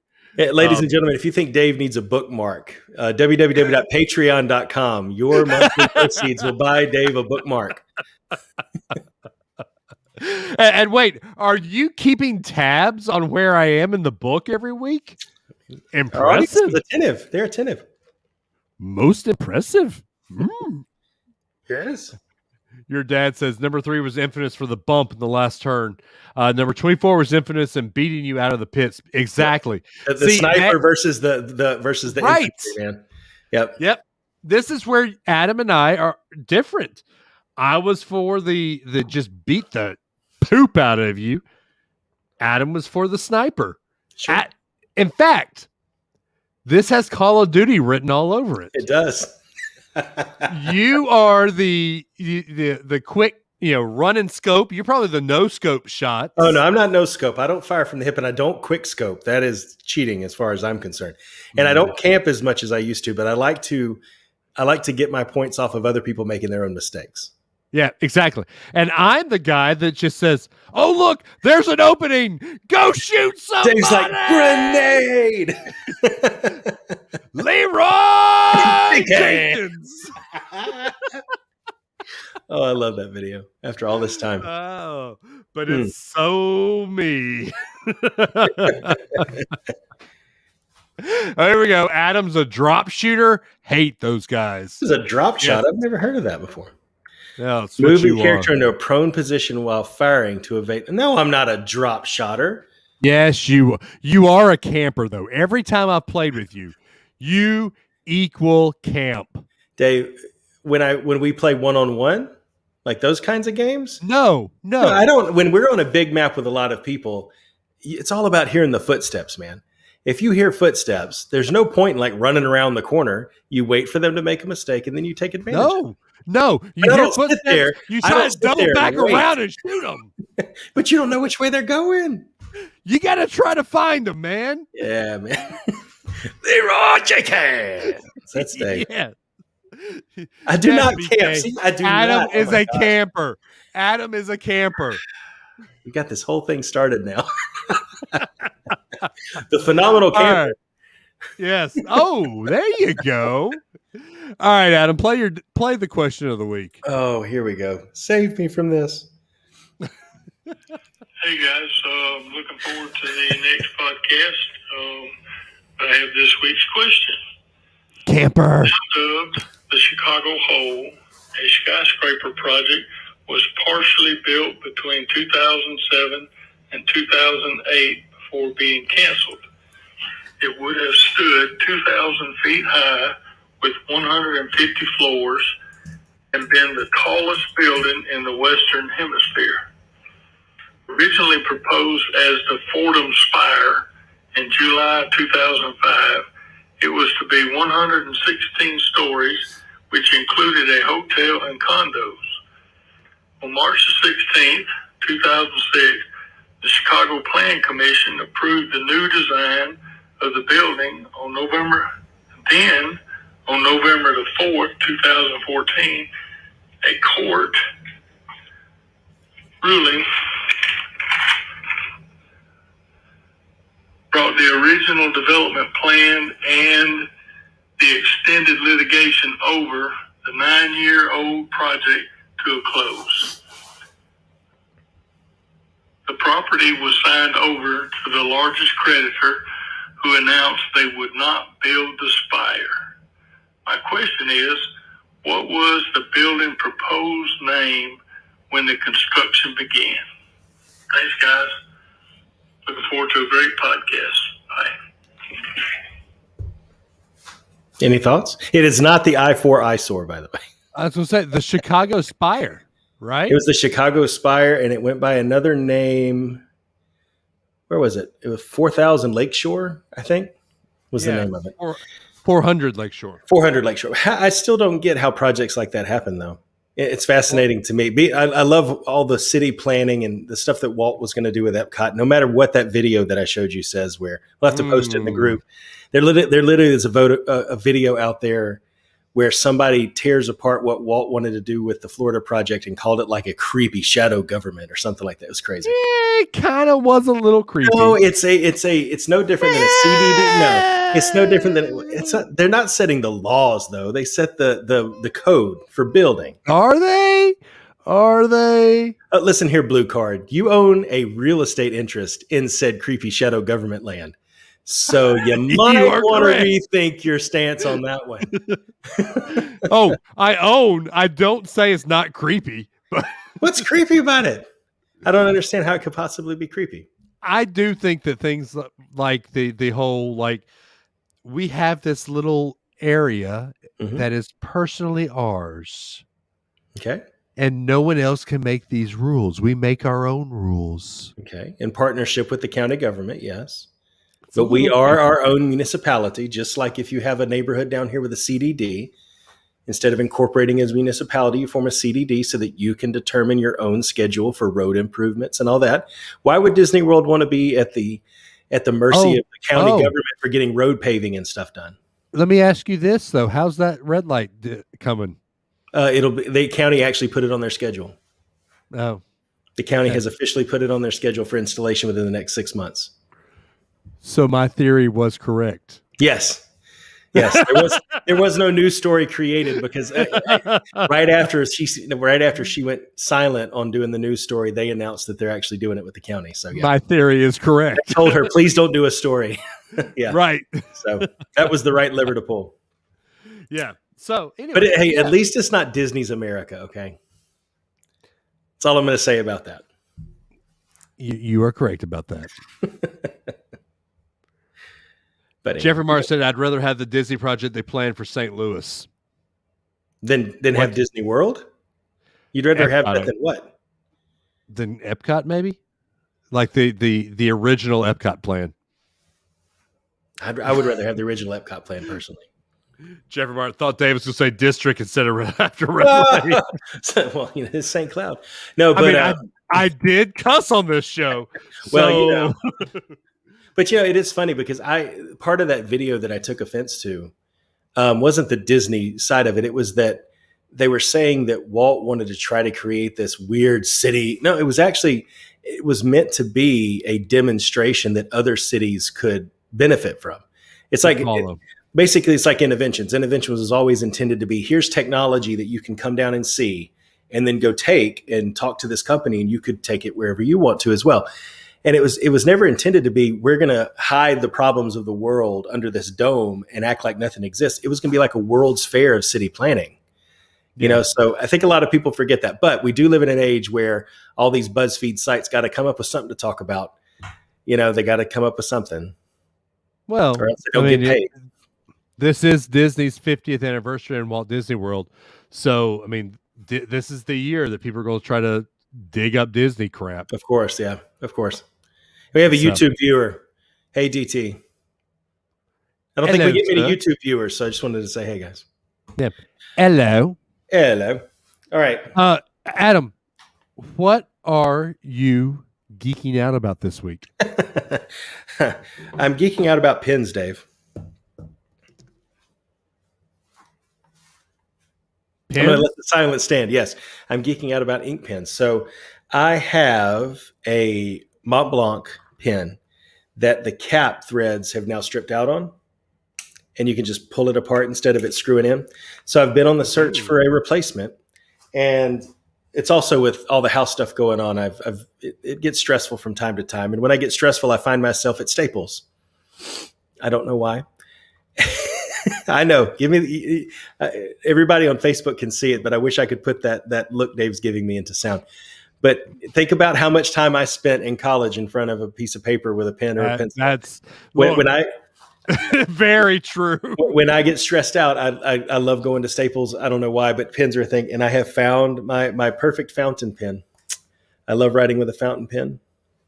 And I have found one. It's a Pilot Metropolitan. So I'm a happy guy. Carrie says Dave will just click it constantly when you find it. This one doesn't click, thankfully. Are you doing that in the mic right now? Is that what that is? I am. Is that a Sharpie pen? No. Let me see it real quick. That's not a Sharpie gel ink? Yes, it is. I knew what kind of pen that was. See, I told you I am a pen nerd.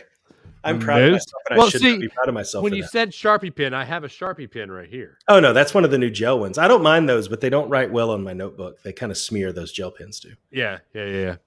So I am impressed that you knew this was a Sharpie gel. Oh, yeah. Well, I have a couple right here. Hang on. See, this is my pens that I've gone through. I've got some of these that like erase. These are pretty cool. The frictions that erase. Was that a TARDIS? This is a TARDIS, yes. Funny. Here's my pen. Veda. Anyway. But anyway, if I didn't like this fountain pen, Uniball Visions would be my next. So that's what I'm geeking out about. Those are the Uniball Visions. Those are good pens, but I don't like ink that can spread. And those Uniball Visions, they smear a little bit. They do. Well, okay, so Carrie asked a question. See? I knew this was a good thing to talk about. So Adam isn't a pencil guy. I actually like both the original and the noir Ticonderogas. I'm a Ticonderoga guy when it comes to pencils. So I actually have probably... Oh, mine's a Ticonderoga. Oh, see? Good job. Excellent. You can't tell because it's in green. And to Jeffrey's point, I use a TARDIS because it's bigger on the inside so it can hold more pens. Yes, that's accurate. But I actually have probably 4 or 5. Can you see my eye roll? Can you see my eye roll? Yes. So I actually have 4 or 5 Moleskine notebooks from the last probably year because about every 2 to 3 months I fill one up. And they were all in pencil. And then I got a standing desk. And I found that when I stand, I move my hands on the surface of my desk a lot more, and I end up smearing the pencil on the open page. So I've switched back to ink now. So if you don't have a black and red notebook, you're doing it wrong. If you don't have I'd have to say I've been a big Moleskine fan, but I'm actually going to switch. Not to black and red, though. I do have some black and reds, though. Yeah. So, by the way, whoa. Wait, is Dave a Doctor Who hater? No. I'm a 13th Doctor hater. Well, that's the story. It's not the Doctor. The stories haven't been great this season. The last 2 seasons. She's not a great Doctor. She's not a great Doctor. I like her enthusiasm. I think she's too much of an impression of 10, though. I think anybody after 10, not a good Doctor. Yeah. So anymore, back to pens. BK says, how much is too much to spend on a pen? So this Pilot Metropolitan was only $20 for the pen and 12 refills. What? Yeah, but I can get a pack of 10. It's not for disposable. $5. It's not disposable though. So $20 for this and 12 refills. And that's probably a good price point for me. There are a couple I looked at that were in like the $50 to $70 range, but we'll get to those eventually. Yeah. For a pen? It's important to me, Dave.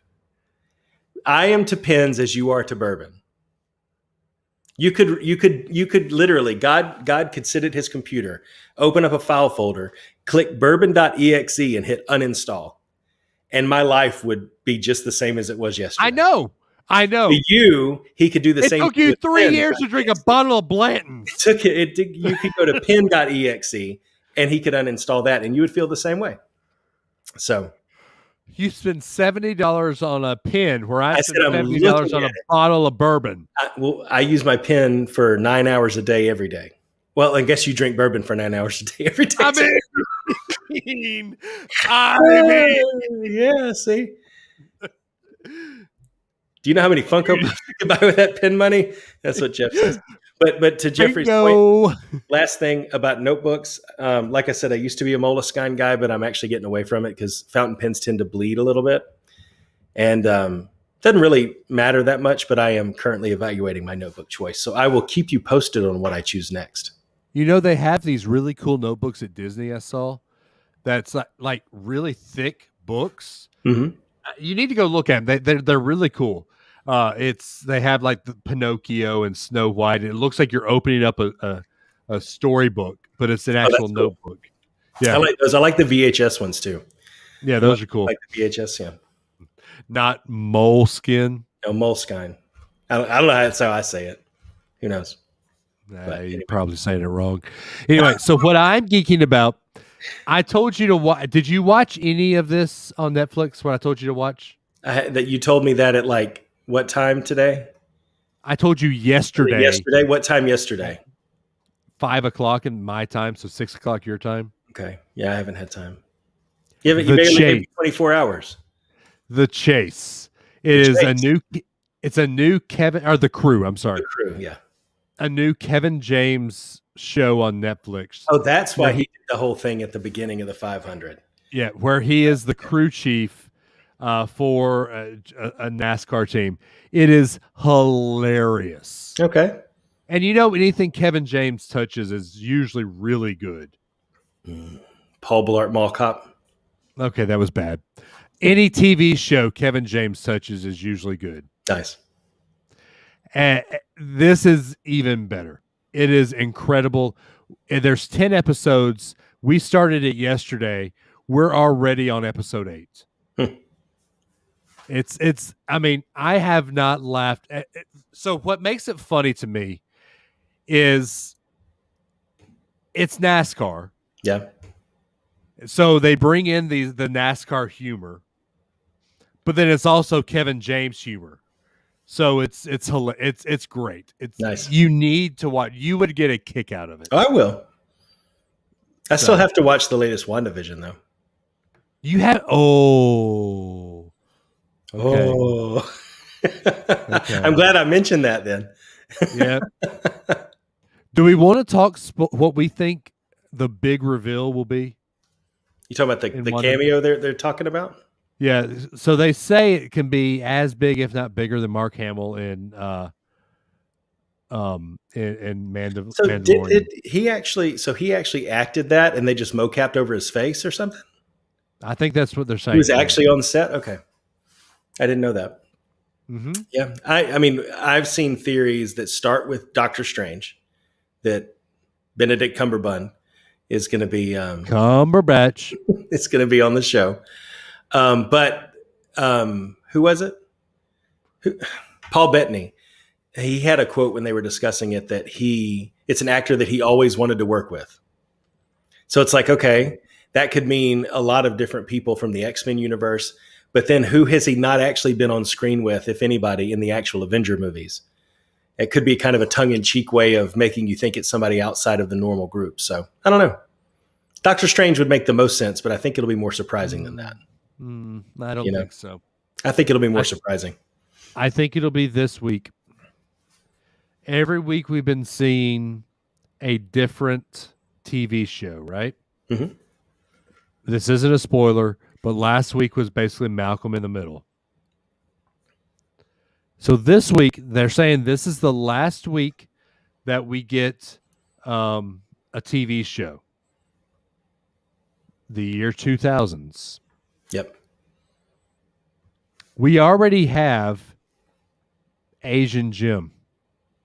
Which I've wondered why he's on the show. He doesn't really fit the role that much of an agent. Well, but he was an agent in Ant-Man.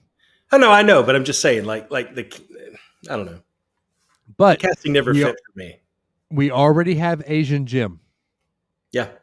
So I think this week is going to be The Office.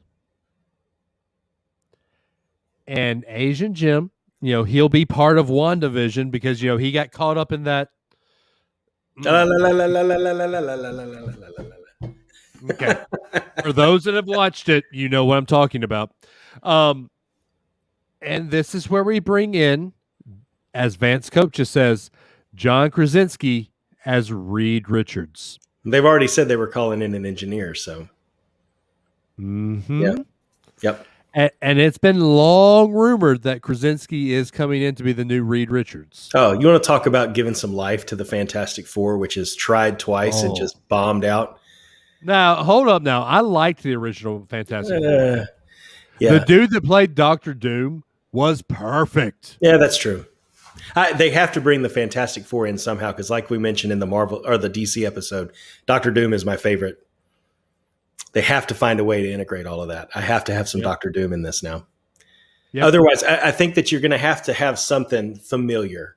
And it's interesting because Jeffrey said Professor X or Magneto. I think those are possible because Magneto is, Scarlet Witch's. No, not anymore. Not in the comics anymore.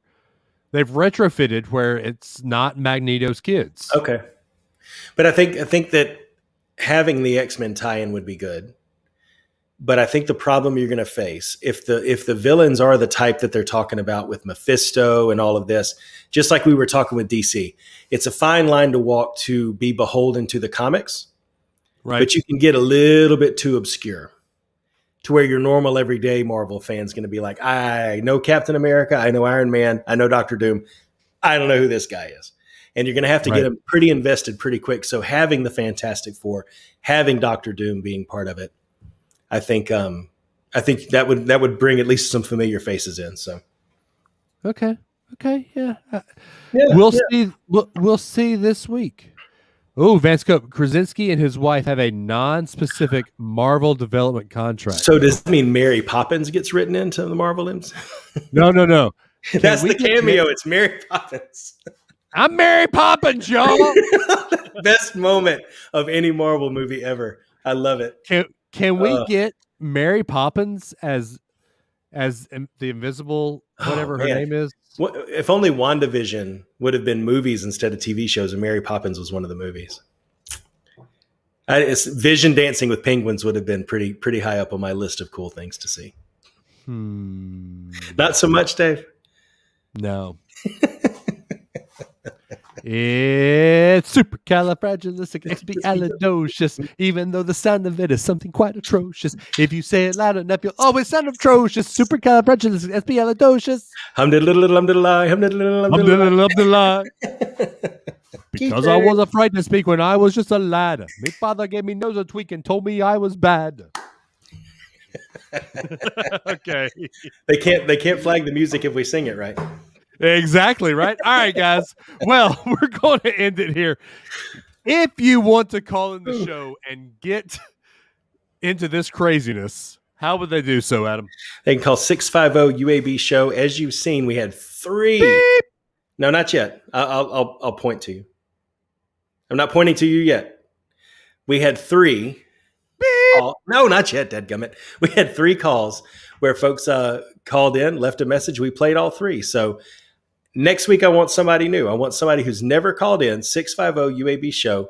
Share a hot take, a thought, a question. We'll play it on the show, and we'll have some fun. So give us a call. You dial the number on your keypad. You'll hear the beep. Leave the message. We'll play it on the show, 650-UAB-SHOW. The other way you can interact with us is on our socials.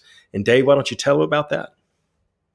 Real quick, Jeffrey Martin. How many more Patreon subscribers are needed? Not sure if I can handle much more of that. At least no fewer than 146. No, what did I say? If we get 12, so 7. Then we need 7 more. If we get 7, 7. 7. If we get 12, I'll stop singing. Jeffrey's like, can I make separate email accounts? All right, socials. So you too, Jeffrey Martin, for just a mere $30 a month, you could rid the world. No, I'm kidding. Rid the world? Come on. You too could help a podcast in need for less than a cup of coffee a day. Who pays $30 for a cup of coffee? $30 a day. That's $1 a day. Yeah. Keep up. Did you say you too? Did I say what? Did you say you too? Yeah. Do you want me to sing you too? It's a beautiful day. Oh man! All right, socials. So the socials, yeah. I am at DAdams419 on all Twitter and Instagram. He is at Runtide Run on just Instagram. The show is at Not Related Bros on Twitter, at Unrelated Birth on Instagram, Facebook. Like us at facebook.com/Unrelated Birth. Find us on the Facebook fan group. Join us. We talk a bunch of crap. Even Adam posts in the Facebook fan group every now and then. Imagine that. He did it tonight. With a pretty good one too. That one was interesting. Although you didn't say anything about mine, I was kind of a little disappointed. I was in you. at bedtime, dude. What? I'm not. When have I ever been instant comment back on anything that you post on Facebook? That is very true. You are not a very good. I'm not beyond the average response time yet. Don't worry. And Harry Potter. Go ahead. Sorry. Harry Potter and the girls were in the same room. Well, the Gryffindor common room. Yes. Yes, exactly. So I want to throw one more thing out there in addition to the socials. Look us up on YouTube, guys. We're streaming out there on both our channel and on Hanging with Web. So check out both of those. Let's get some subscribers out there. So hit that notification bell, subscribe, do all the stuff on YouTube too, because that's one place where, if we ever find the time, hopefully there will be more content. So go ahead and subscribe now. It will pay off later. So I agree. In fact, you can go back and look at some of our older videos. Pre-pandemic, we did. We had one where we did my cruise, mine and Adam's trip to the Skyliner for the very first time, and Galaxy's Edge for the first time for you, and my Galaxy's Edge for the first time. So you got to see my first reaction of seeing the Millennium Falcon. So yeah, go in there. Carrie says I subscribed. I need some weekly content though. You get weekly content. You get this every week. Come on, Carrie. Be careful what you wish for. I think we need to have a minute and a half of Dave singing a random song every week on YouTube now. Yes, Vance. Come mine some pie with me and Vance Cope. Join the Pie Network. Use code RunTideRun. We'll all be millionaires together in a year. What about Doggy? Doggy? No. Dogecoin. Doge. Doggy. Okay, anyway. Patreon.com/Unrelated Birth. $5 a month. 7 more, and I will not sing. For a while. For an undetermined period of time. For an undetermined amount of time. But we'll basically hold your Patreon hostage, and then it'll be like, if you want me to continue not singing, it's $10 a month now. $10 more. $10 more. Here you go. I'd rather see Dave try to mimic his daughter's dance than sing. Okay. Let's do it.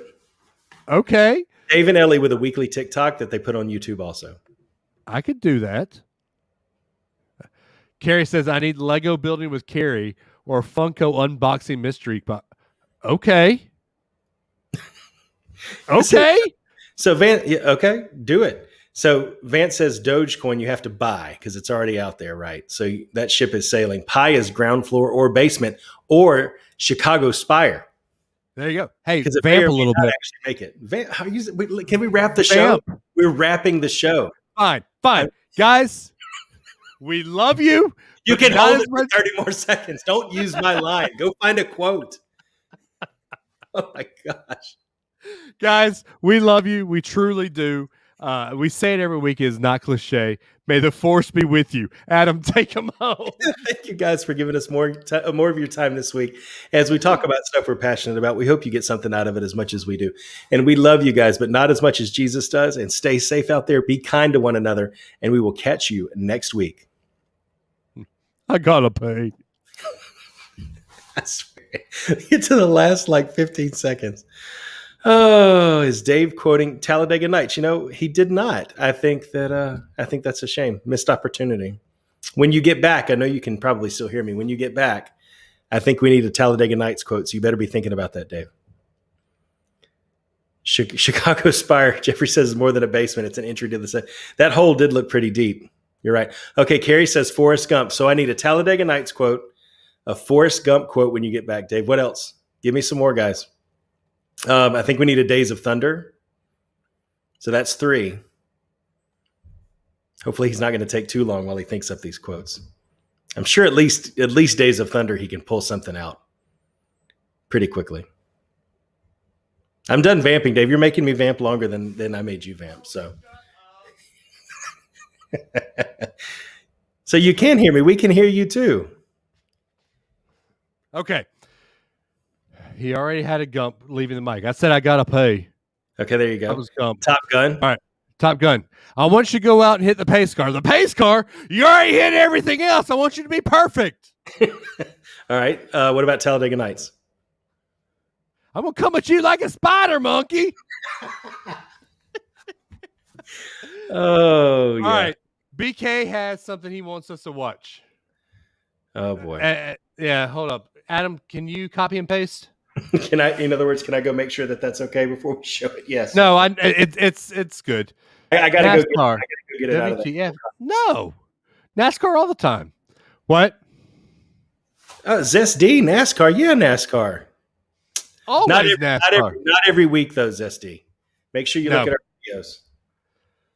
All right, let's see. I'm trying to. You're not fully clean unless you're ZSD clean. Wow. Oh, I can't find that comment. YouTube. Here. Are you going to type out the whole link?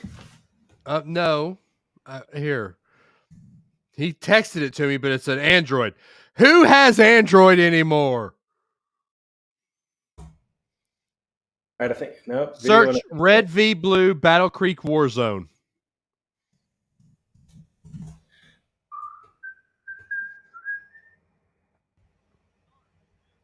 All right, here we go.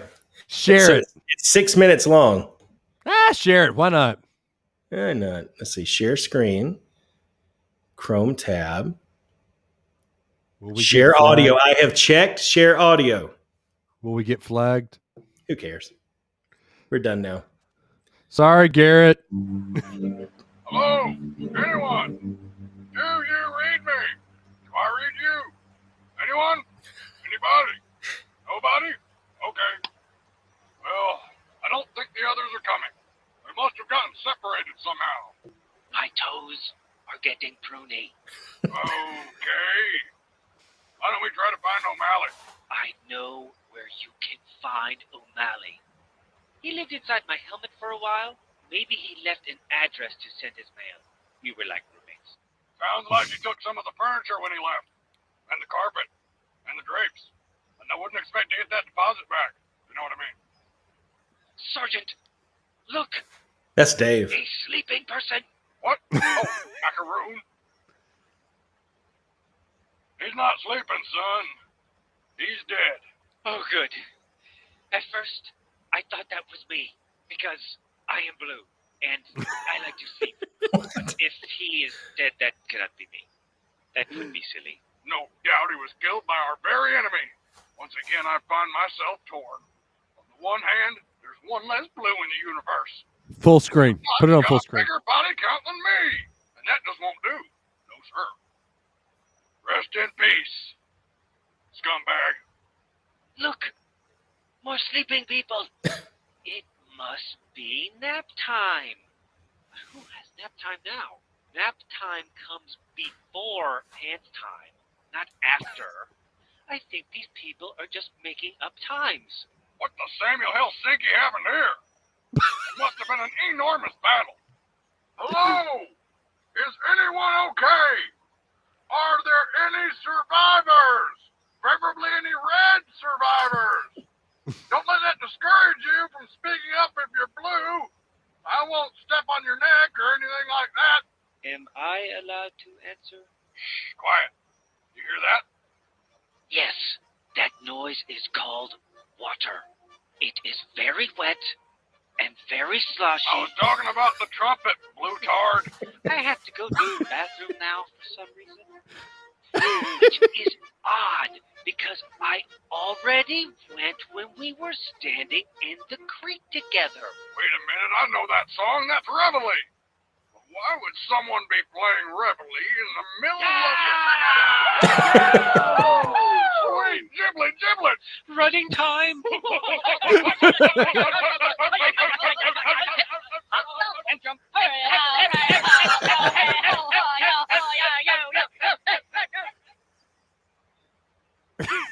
What just happened here?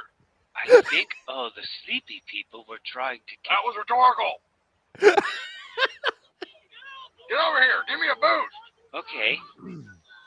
You are a good person, and people say nice things about Boost. you. Not a morale boost, moron. A physical one. I need to see what's in that window. That window is very high. I don't think you are tall enough. I know. I need you to help me look through it. I don't think I am tall enough either. Also, my head is round. That window is square. What? Come here, you. Whoa! What do you see? I see a room. And what's in the room? There are Why do I hear some Cartman? walls and some ceilings. Wait, just one ceiling. What's making all that racket? Kill the red! Kill the red! Kill the red! Kill the red! Kill the red! You are not going to like it. Caboose, I have a very bad feeling about... What's that? There's Dave.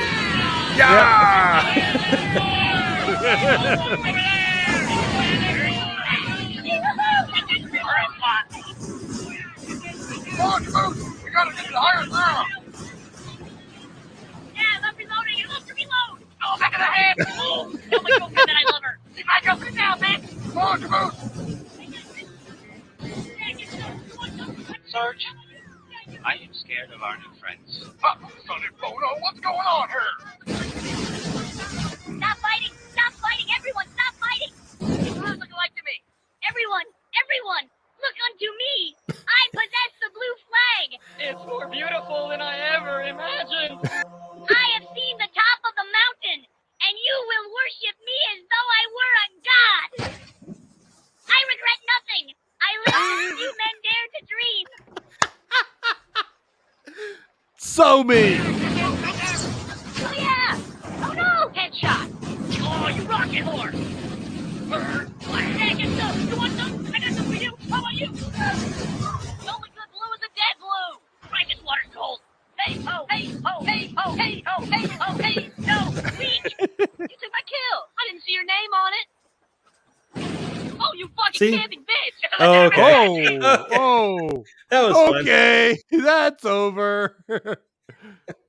I do not camp though. Yes, you do. 100% you camp. Well, we'll have to have, so then there needs to be somebody who can judge that. So whoever's on Xbox, sounds like we need to have a little get together Yeah, we do. virtually. UAB virtual get together. I like it. Yes. Is You Adam were a probably the guy who, when you go to camp, when you go to snipe, you put a claymore behind you. No, I do not. So you can sit there and scope and have a guy, and if they run into you, they run into your claymore. That's probably you. Even if that was me, it would neither be illegal nor cheating. But Oh, that it is would not be me. cheating. That is not me. I do not snipe or camp like that. BK says, what game? Call of Duty. It's Modern got to War- be Call of Do Duty. you have Modern Warfare? I don't yet, but I need to get it for the new Xbox. Modern Warfare. You need to go ahead and get you the the storyline too. You need to do that. I need to get you the new Xbox. They don't make any games for it. Yes, they do. Not exclusively. I don't care. But When they start making exclusive games, I'll consider it. Harry Potter, I can put it in my Xbox One. open world Harry Potter. Open world Harry Potter.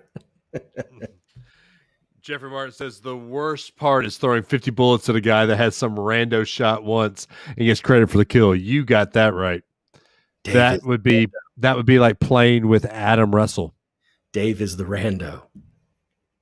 Oh, I'm not the rando. Hey, what's going on here, guys? Hey, what's going on? What's going on? What's going on? hey. Oh, BK, I have Modern Warfare and Cold War. It's All on. right. It's on. BK, you're what? Dreadnought 79? 78, isn't he?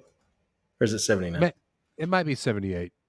75. BK, comment down below. Hey, guys.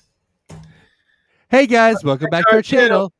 Before we get started, hit that subscribe button. Click that bell. Give us a huge thumbs up. That's so sad. Trinity and Madison, the bane of my existence. Your girl is entertained, though. Both of my girls are entertained. Are you not entertained? BK, Dreadnought 78. Okay. I thought so, yeah. Dreadnought 78 for BK. Crimson Cowboy 7. Engineer 21, I think, is what I am. Yeah. I'll look him up. I think you are Engineer 21, but it's not Engineer. It's NG near EAR, like mouse ears. Yeah. Yeah. And if you're ever on PS4 network, it's Alonzi 21. Allons-y. If you couldn't tell, he's a David Tennant fan. Shout out to the Traveling TARDIS. Legend of the Traveling TARDIS, with part of the HWWS Web TV family. Not anymore. Oh, yeah. He left. Sorry. Not anymore. Sorry about that. And Sorry. excuse us while this awkward octopus swims by on the screen. An awkward palm tree for everybody blowing in the breeze. Sorry. How about Reels and Heels? Part of the HWWS. There we go. Family. Or Willow Skyler. Or Willow, yeah. Or anybody. Or anybody. Just check out the HWWS Web TV family. All right, so that's our show this weekend, guys. Yeah. Bye. Let me awkwardly. What do we do when we don't know how to stop the show? How do we stop the show, Dave?